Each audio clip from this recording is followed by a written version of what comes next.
y la comunión real, material. Con la comunión real nos unimos realmente al cuerpo de Cristo. La comunión espiritual tiene mucho fruto, pero no el fruto de la comunión. En una revelación he leído que la comunión espiritual está la comunión real como la plata está al oro. Es de un valor grande, pero inferior.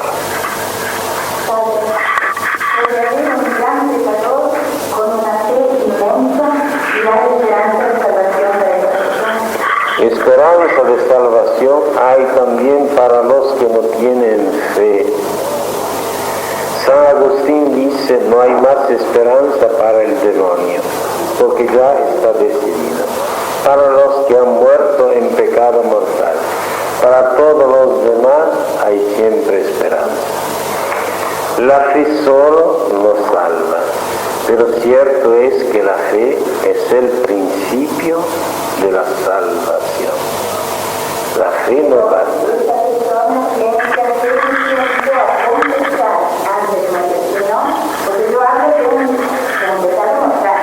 Sí, uno que esté en pecado mortal, si no pudiera confesarse, bastonazo de amor de Dios y arrepentirse, pero tiene que tener el propósito de confesarse. La teología dice confesión en voto, eso es en propósito.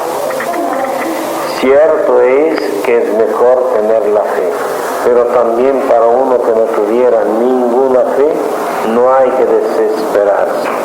Se encuentran a veces personas sin fe que después se vuelven santos. Y la gracia de Dios de convertirse y la gracia de la fe vienen de Dios, y a Dios le cuesta tanto resucitar un muerto como sanar un resfrío. Siempre se trata de milagros, y Él hace cuando uno especialmente se humilla y lo pide, da la fe y da la gracia.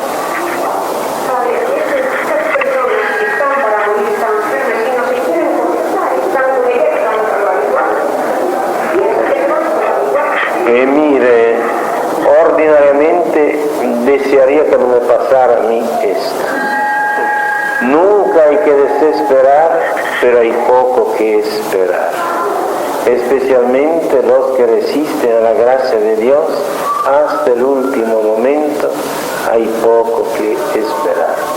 Pero no se sabe nunca lo que pasará en el ultimísimo momento. Pero el rechazar los sacramentos es feísima señal, tanto que la Iglesia prohíbe la sepultura eclesiástica a los que rechazan los sacramentos en el último momento, a los suicidas, etc. Esto no impide que uno le rece la misa en privado, le hace la comunión en privado, pero públicamente son públicos pecadores, han muerto en pecado mortal, aunque sea un secreto delante de Dios.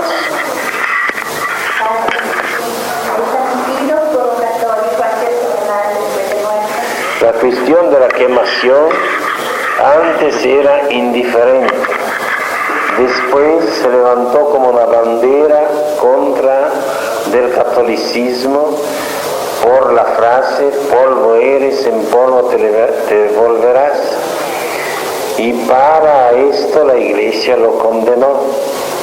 Últimamente quitó esta condenación. Cuando hay un caso se puede acudir a la curia, al obispo, el cual decide si da permiso o no de quemarse. Sí, hay que pedir permiso.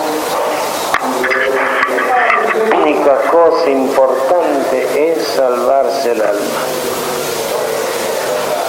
Todo lo demás podemos llamarlas solemnes bobadas.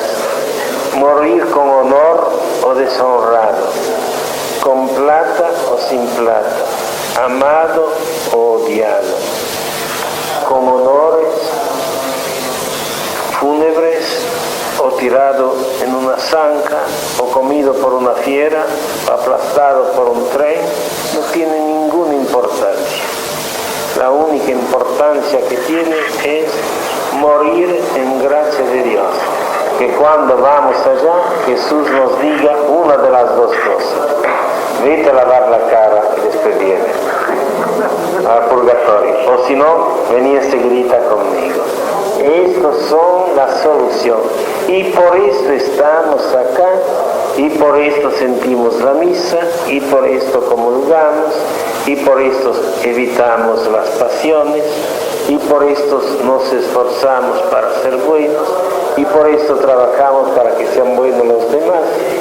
Por esto, para salvar el alma, para que Dios se hizo hombre, para salvarme, no para que tuviéramos más plata, no para que tuviéramos más salud. Quizás estará presente una persona que ha sido contrapuesto de la normal, después la persona razón, puede cometer muchas aberraciones, llegar a estar en sus facultades mentales. ¿Qué ocurre con esa alma? desde el momento que no es dueño de sí, no peca. Porque por el pecado se precisa plena advertencia, libre consentimiento y materia grave. Si esta persona mata a su mamá, es tan culpable como si se toma un vaso de agua. No es ningún pecado. Los pecados que hizo antes los tiene, pero en estos casos Dios le dará proporción antes de morir para arrepentirse. En caso de muerte, la persona que ha recibido puede anunciar los últimos sacramentos, pero no por fe, o a lo mejor puede creerse por fe, sino por miedo. Y se puede confundir el factor miedo con el factor fe. Mire, aunque sea por factor miedo, va bien. Y le voy a dar un ejemplo. El factor miedo es el primer paso al factor amor. En el Evangelio leímos del hijo pródigo. La primera conversión no fue lo que hice a mi papá, un remordimiento por lo que había hecho a su papá, sino que era esto. He aquí, los sirvientes los peones en casa de mi papá se llenan el vientre y yo me muero de hambre. Voy allá. No era remordimiento, pero en el camino le vino remordimiento, y cuando se arrodilló delante de papá, la primera cosa: papá, pequé contra el cielo y contra de ti. Deme trabajo con la peonada. Y esto vino en segundo lugar.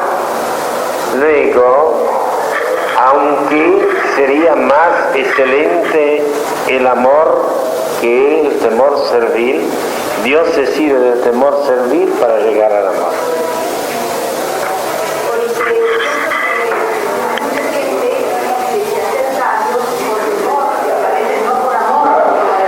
Sí, es un buen motivo, pero el caso es más bien se verifica el caso contrario, de personas que querían convertirse y no lo hacen por miedo que dirán que se convirtió por cobarde, especialmente los libres pensadores, los grandes pecadores, al último tienen ganas de convertirse, pero que dirán de mí que yo al último tuve miedo de la muerte y qué sé yo, y se van al infierno o al peligro de ir al infierno, porque el infierno existe, por no decidirse a romper este respeto humano que es fatal. Cerca de Génova, en Camogli, un masón se convirtió y después de convertirse repechó un poco de su enfermedad y le dijo a su esposa: reza a la Virgen para que me muera en esta enfermedad, si no, no sé lo que me va a suceder. Por respeto humano, presión y todo lo demás. Grabación número 9. Reunión de los grupos de oración del Padre Pío de Pietrelcina correspondiente al día 7 de marzo del año 1966. Del Padre, del Hijo y del Espíritu Padre nuestro que estás en los cielos, santificado sea tu nombre. Vénganos tu reino, hágase tu voluntad, así en la tierra como en el cielo. El pan nuestro de cada día danos de hoy, y perdona nuestras deudas, así como nosotros perdonamos a nuestros deudores, y no nos deje caer en la tentación, mas líbranos del mal. Amén. Este Padre nuestro sea por la intención que Dios nos comunique el espíritu de apostolado. Amén. Lectura del Santo Evangelio. Cuando había llegado a Cafarnaúm, se le presentó un centurión y le rogaba diciendo: Señor, un criado mío está postrado en mi casa paralítico y padece muchísimo. Dícele Jesús: yo iré y le curaré. Le replicó el centurión: Señor, no soy yo digno de que tú entres en mi casa, pero mándalo con tu palabra y quedará sano mi criado. Pues aún yo que soy hombre sujeto a otros, como tengo soldados a mi mando, digo al uno: ven y va, y al otro: ven y viene, y a mi criado: haz esto y lo hace. Al oír esto, Jesús quedó admirado y dijo a los que le seguían: en verdad os digo que ni aún en medio de Israel he hallado fe tan grande. Y así yo, así yo os declaro que vendrán muchos del oriente y del occidente, y estarán a la mesa con Abraham, Isaac y Jacob en el reino de los cielos, mientras que los hijos del reino serán echados fuera a las tinieblas. Allí será el llanto y el crujir de dientes. Después dijo Jesús al centurión: vete y sucédate conforme has creído. Y en aquella hora quedó sano el criado. Sentado.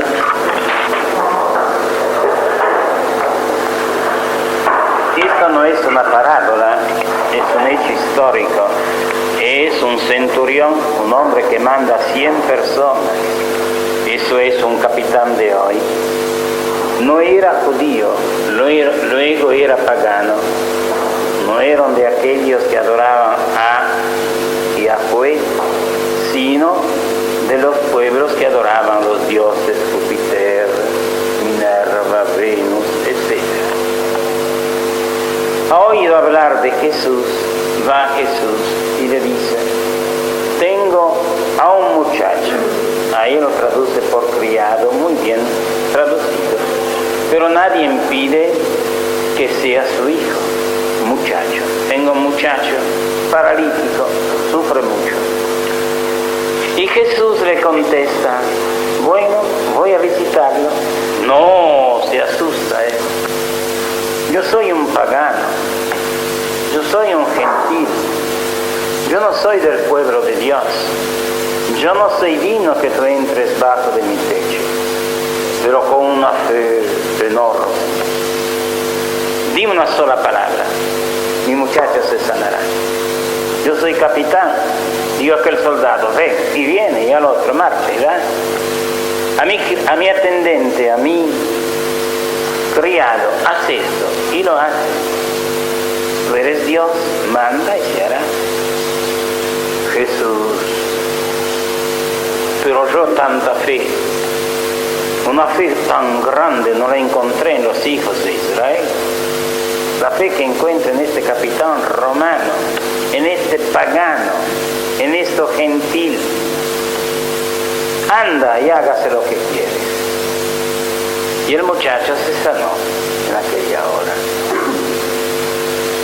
Ahora vemos que la Iglesia toma estas palabras para que la digamos antes de la comunión. Señor, yo no soy digno que tú entres bajo de mi techo, pero di una sola palabra y mi alma será salva. Ahí la aplica al alma lo que ella dijo de mi criado, de mi muchacho. Pero más bien sería el caso de avivar la fe.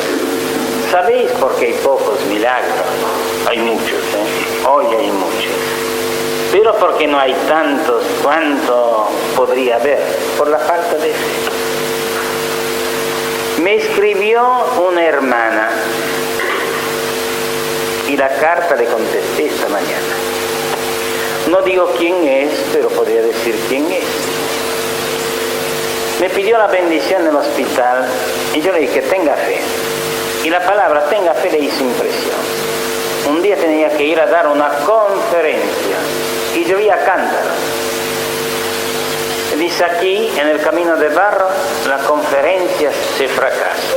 Y dijo, yo, pobre pecadora, o tiempo te mando en nombre de la Santísima Trinidad que te pongas buena y deje de llover entre media hora.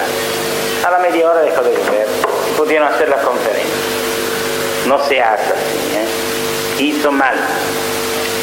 Habría tenido que decir, Señor, te pido que entre media hora mandar a las nubes y al viento.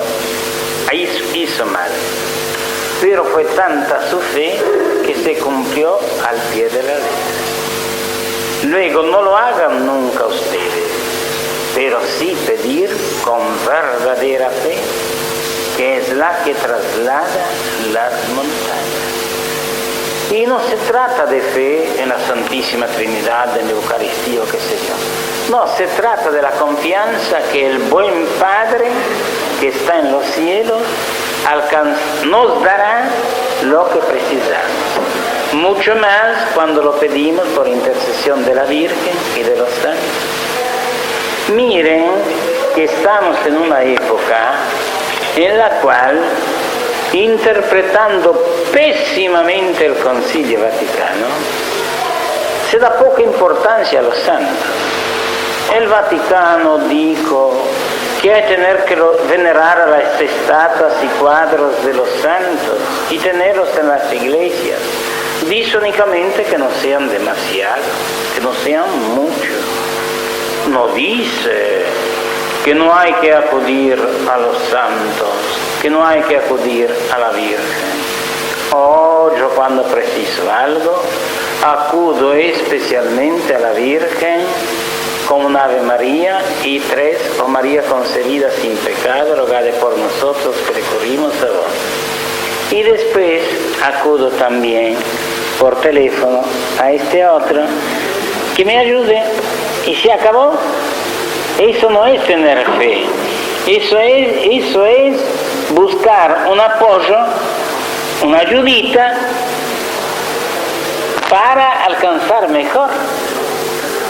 Y os exhorto a hacer lo mismo y con grande fe, y veréis milagros y oiréis repetirse los milagros de antaño, aunque os digo que son tantos y tales los milagros de hoy que no hay que envidiar nada ni al siglo pasado ni a los siglos anteriores. Sin embargo, acordémonos de la fe del centurión. Señor, no te moleste, faltaría más que viniera a mi casa, no es necesario. Dilo, eres Dios, basta. Así cuando nosotros pedimos algo, sepamos que si es por el bien de nuestra alma, la gracia ya está hecha cuando la pedimos. Y si no es por el bien de nuestra alma, no la quiero yo tampoco. Faltaría más que uno alcanzara un empleo que después fuera causa del infierno. No, que se muera de hambre, pero que vaya al cielo. Porque la vida dura pocos años. El cielo es eterno.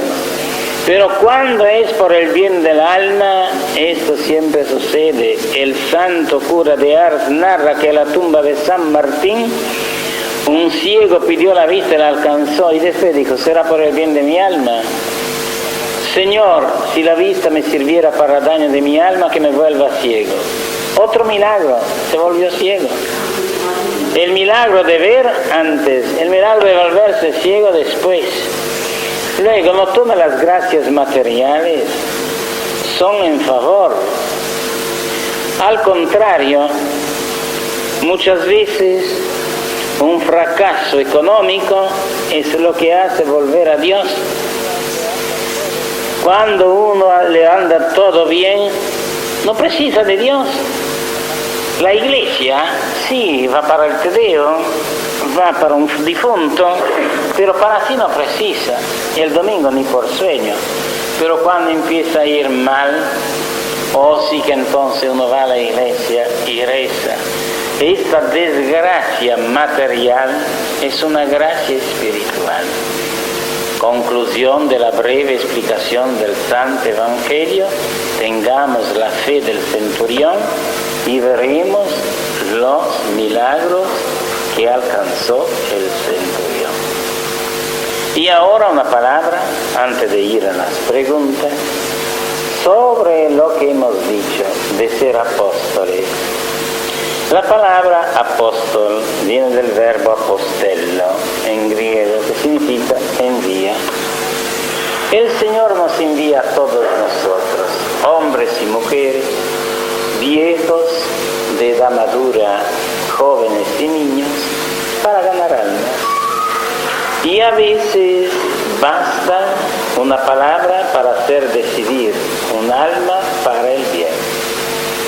Pero acordémonos que nuestro apostolado será eficaz cuando será respaldado por la oración, cuando será respaldado por la vida ejemplar. Un día, la mamá de un cangrejo, es una fábula, ¿se entiende? Llamó al cangrejo y le dijo en un oído: hijito, anda derecho. ¿Sabes que los cangrejos son así? Y el cangrejito le contestó: mamá, dime el ejemplo. Si tú andas torcida, ¿cómo pretendes de mí que yo ande derecha? Es una fábula, pero dice mucho. Pero cuando un hombre, una mujer, es intachable con sus defectos, con sus impaciencias, con sus cositas que tienen hasta los santos o los casi santos, dice una palabra, o sí que el otro la pone en práctica. Dice: esa es una mujer que comulga todos los días, ese es un hombre que es un buen padre de familia, de él puede escucharlo. Muchos se fijan con los ojos para ver si los ojos van conforme con el oído. Si lo que dice el oído no está conforme con lo que ve, hacen poco caso de las buenas palabras que han recibido. Antes de contestar a las preguntas escritas, vamos a ver si hay algún oral. Si no hay oral, contestamos a las escritas. ¿Hay alguno o alguna que tiene que preguntar algo de religión? ¿Quién? Venga cerca, niña. Venga cerca que...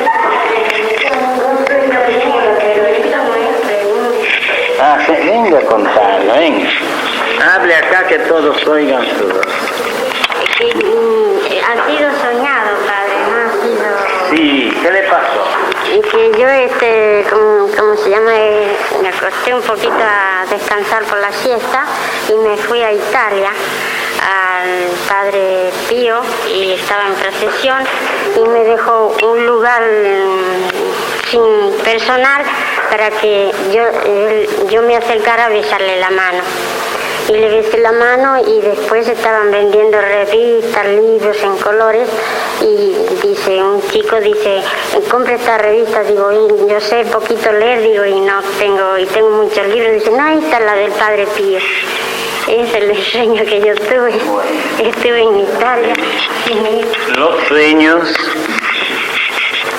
¿qué cuenta hay que hacer de los sueños? Ordinariamente vale el proverbio, los sueños son. Pero alguna vez es un pequeño consuelo que da Dios. Y alguna vez es una verdadera llamada y aviso de Dios. Para mí, el sueño que contó esta buena mujer que conozco desde hace meses era más bien un consuelo de Dios, más bien que una voz. Un consuelo para que su alma se fuera contenta y nada más. Padre, yo quería preguntar, la resurrección de Jesucristo. Fuerte. Cuando nuestro Señor resucita es el domingo, no, porque son 3 días. Y yo, sin embargo, en España siempre oí decir el sábado de gloria, a las 10 de la mañana tocaban las campanas abuelo y cada uno en esos pueblitos donde estaban. Ya comprendí. La señora hace la objeción que Jesús estuvo 3 días en la tierra. Y él también, cuando le pidieron un milagro, dijo, bueno, ya que me pido un milagro, lo daré. No lo doy ahora, pero lo daré. Como Jonás estuvo 3 días y 3 noches en el vientre de la ballena, el Hijo del Hombre, que soy yo, estaré 3 días y 3 noches en el vientre de la tierra. El catecismo que ella estudió en España es muy recto. Y el que yo estudié de niña en Italia añadía una palabra, sebbene non interi, aunque no fueran 3 días enteros. Pero estuvo 3 días y 3 noches. Acordémonos que los judíos empezaban a contar el día desde la tarde, primeros vísperas, cuando se caía el sol. Luego estuvo 3 días y 3 noches, aunque de la última noche fue un pedacito de noche. Del jueves al viernes es un día, viernes al sábado es otro día. Y del sábado al domingo. El jueves no, empezó el viernes. Del viernes al sábado un día. Del sábado al domingo es otro día. Y la mañana del domingo es un pedazo del otro día. Que justito hasta el sábado de noche. Empezó, él fue sepultado a las 3:30 más o menos, que era día, viernes. Pasó el día del sábado, que empezó del caer del sol, el viernes que empezó de caer del sol a todo el sábado, son ya 2, sí, aunque no enteros.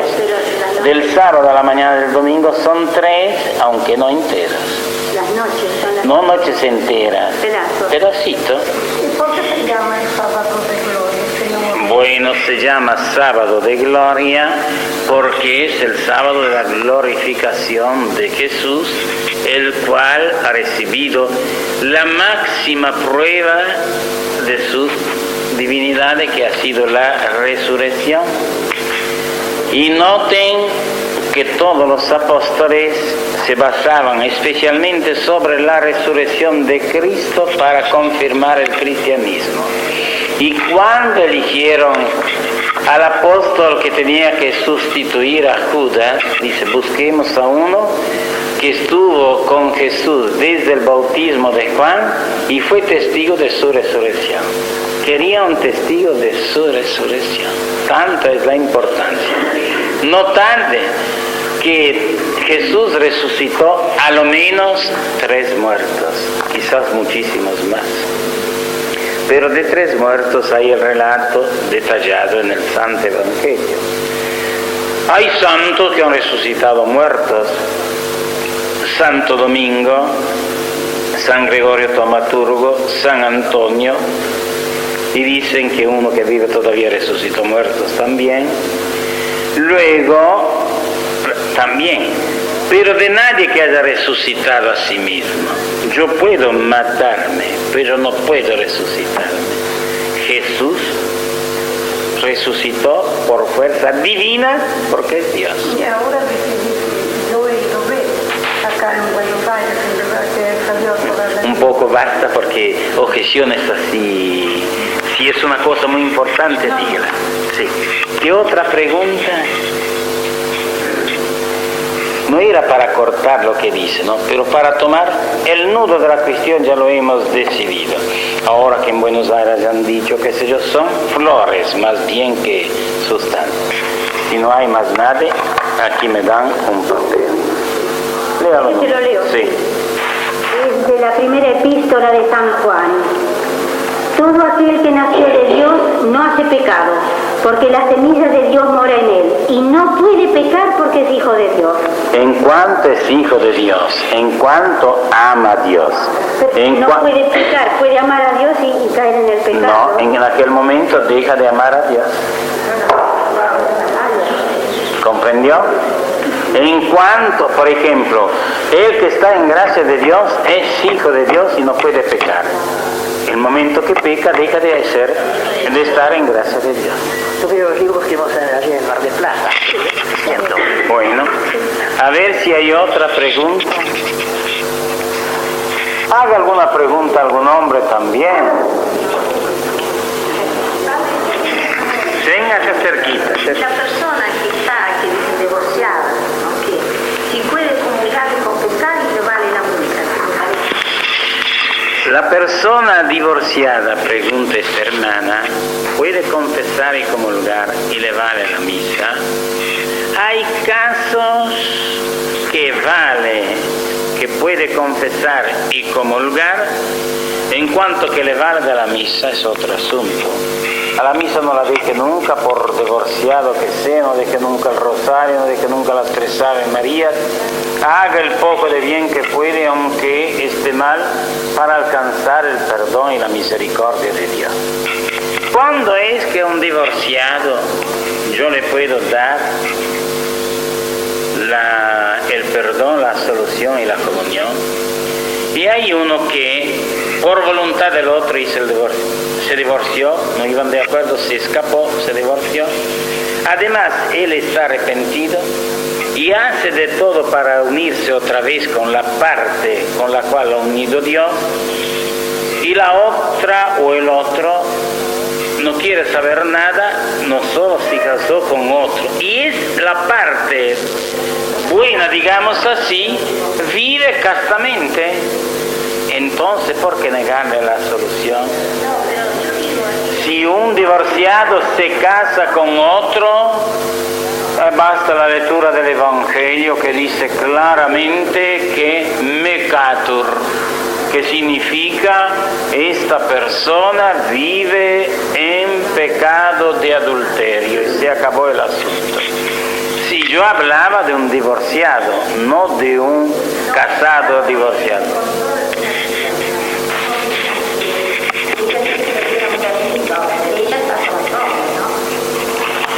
Hay que ver lo que contó y hay que ver lo que es, porque le digo esto, ¿no? El confesor, dice San Alfonso, tiene que creer al penitente tanto cuando habla en favor suyo como cuando habla contra de sí. Si a mí el penitente me dijo que reza el rosario todos los días y después no lo reza nunca, le creo que reza el rosario.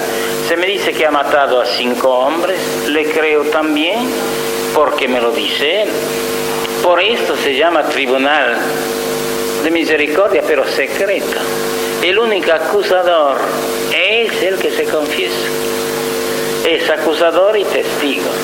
Luego hay que ver cómo esta persona dijo al Padre, y habría que examinar bien el caso, porque si vive con otro hombre y el matrimonio era válido,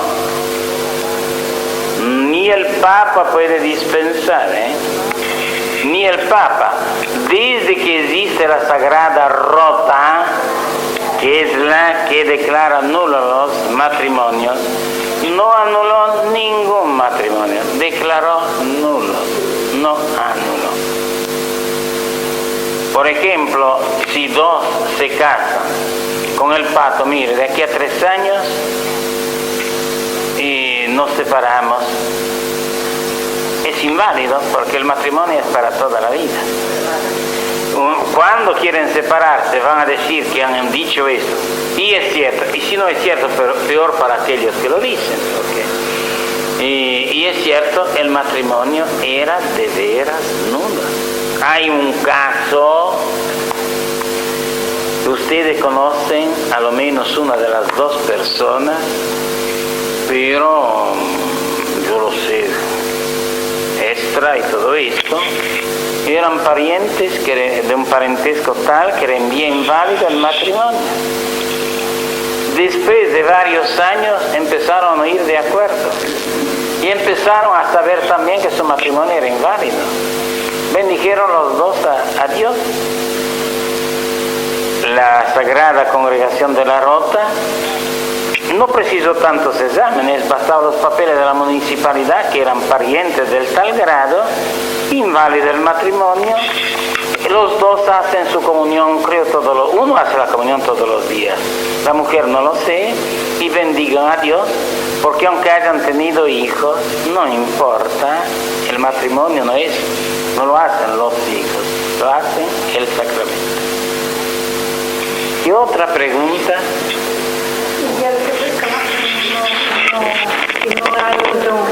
Y no ha hecho la primera comunión, ¿verdad? Uno que se casa y no ha hecho la primera comunión, vale lo mismo.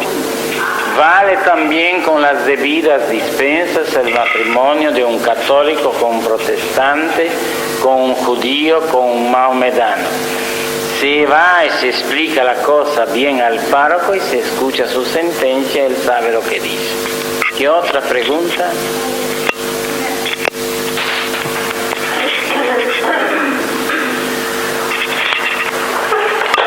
Una señora conocida mía la abandonó el marido y tiene 2 hijas y tiene el problema ella de educación de sus hijas, en fin, su hogar deshecho y todo. Entonces quiere saber qué puede hacer porque ella sabe que su marido trata, en fin, de casarse, de legalizar la situación, no por la iglesia, por cierto, porque no, pero qué puede hacer ella en la vida que se ve con semejante problema.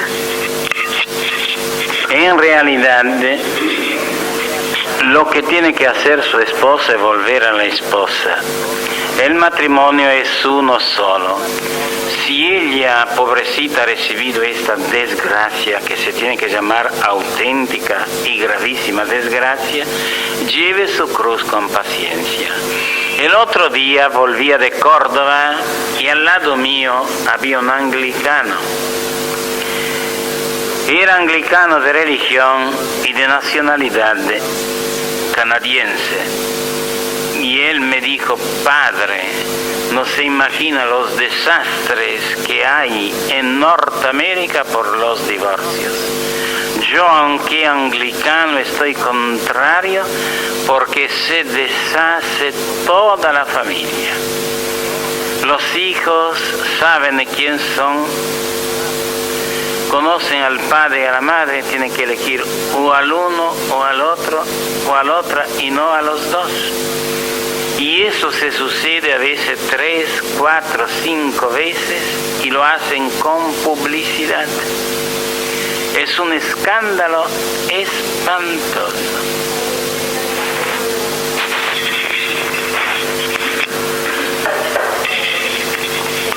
Usted decía que la fe mueve montañas. A esta persona, ¿qué palabra le puedo llevar de esperanza? Porque puede todavía tener la solución. Que la fe mueve las montañas, no es el Padre Antonio que lo dice. Lo dijo otro de barba, pero vale más, no digamos blasfemias. Vale lo infinito, es Jesús. Si alguien tuviera tanta fe como un granito de mostaza y dice esta montaña, vete a la mar, la montaña va a la mar. Ve, es Jesús que lo dice. La palabra de consuelo que tiene que llevar a esta amiga suya, decirle que es mejor ser víctima que victimaria, que ella sufra con paciencia, que la vida es breve aunque dure 100 años y que en el cielo tendrá la recompensa, pero que es bien imitar a los santos y especialmente a las santas esposas. Yo muy a menudo traigo el ejemplo de Santa Catalina de Génova, que tenía a su esposo Adorno, que significa adornado, de apellido. Una de las primeras familias genovesas, había sido doge, etc., pero era adorno de vicios y tenía hijos que no eran del vientre de su esposa. Y sin embargo ella tanto lo trabajó, lo llenó de tanto cariño que alcanzó que muriera terciario franciscano. No solo convertido, sino terciario franciscano. Que acérquese, porque así no se sabe quién habla, pero queda grabada la voz. Yo quisiera saber por qué un hijo de un matrimonio que está unido civilmente o un hijo natural, aunque tenga vocación de ser sacerdote, no puede hacerlo. La pregunta tiene un origen histórico y tiene sus excepciones. Muchas veces, tanto de formar un hábito, estos hijos naturales han dado males resultados, especialmente en la moral. Y viendo tantas llagas, la Iglesia tomó la medida. Sin embargo, vinieron tantas congregaciones que dan permiso de recibir a los hijos e hijas naturales. Les digo esto, aunque la culpa de la madre o del padre no pasen al hijo, muchas veces pasa el instinto. Por ejemplo, de un borracho, que el hijo sea borrachín, de un loco, que sea loco, de un lujurioso, que sea lujurioso. Y ordinariamente los hijos naturales son hijos ilegítimos. Y voy a daros un ejemplo que me hizo tanta impresión y lo supe 3 horas hace. En La Plata hay una niña que tiene 3 años y su madre ahora tiene 12 años. A los 9 años ya era madre. Yo vi la niña enfermita y vi la madre, pero son casos que hacen reflexionar. Sin embargo, en la Iglesia hay siempre, la Iglesia da siempre la dispensa para los hijos naturales cuando se piden. A veces se oponen las congregaciones por los tristes efectos que han probado y que después han tenido que echar. Luego, no es la culpa de la hija o del hijo, sino el mal hábito que llevan encima, que después Dios verá si es culpa o no, porque si nosotros hemos tenido buenos padres, ¿qué méritos tenemos? Y si yo no soy, y si una es hija de una madre meretriz, ¿qué culpa tiene? Ninguna. De manera tal que aquí la Iglesia no castiga el pecado del hijo, sino que quiere que en el sacerdocio y en las religiosas haya que no tiene herencias maléficas, pero si consta de lo contrario, da la dispensa. No se escandalice, Yo sé de un hijo natural que llegó a ser obispo.